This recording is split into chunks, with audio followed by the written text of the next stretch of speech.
and also speed up the development progress in the long run. Let's check it out.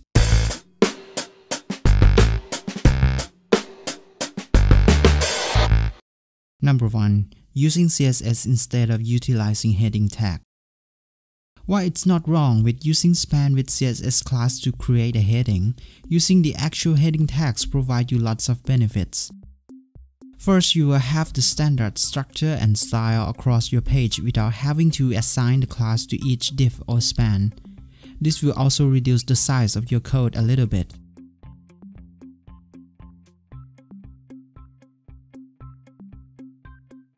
Using heading tag also benefits the SEO and improve your page ranking, as the web crawler are now able to understand the structure of your content. For example, the H1 tag is the main title of that page and will be considered the most important. So most people recommended putting the keyword in H1 tag. Number 2. Compressing the CSS before deployment.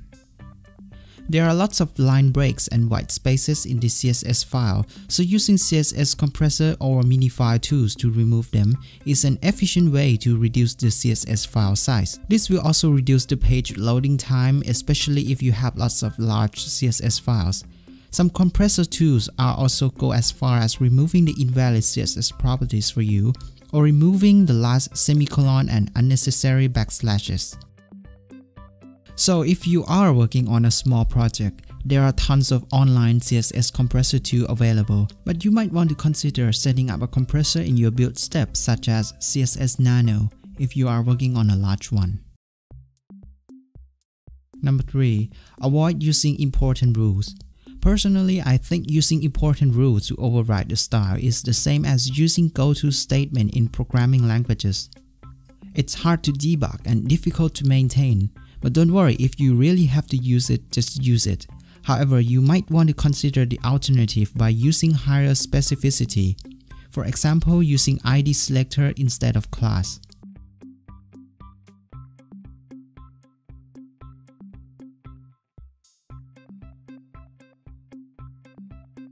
Number 4. Use shorthand property when possible. Using them can reduce the line of code and ultimately the size of your CSS file. And additionally, when using longhand form, most people tend to specify only the property they need and left out the rest. Using shorthand form instead makes sure that all the properties are set to the desired value. But anyway, the longhand form is still needed when you want to override a single property, and also provide more human readability as well. Number 5. Don't overuse a class. For example, if you want to change the color of every link inside the content div, you don't want to create a new class and assign it to every link. It's not wrong, but the better solution should be like this instead.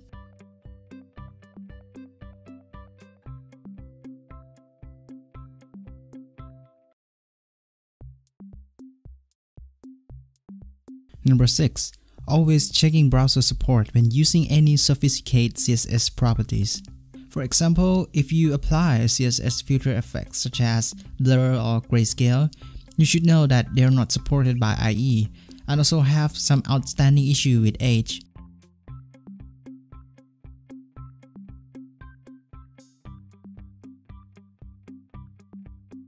So it's a good idea to check your CSS property on cannyuse.com and see if you need to provide a fallback solution for any browsers to make sure that all users are having the same experience.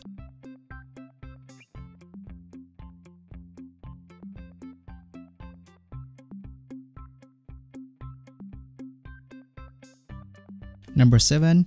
Avoid using too specific CSS selector, or in other words, don't use higher specificity than necessary. For example, if all of your elements are inside wrapper and content div, you can compress these rules below like this. Over-specifying CSS not only just increase the size of the file, but also increase the difficulty to maintain the code.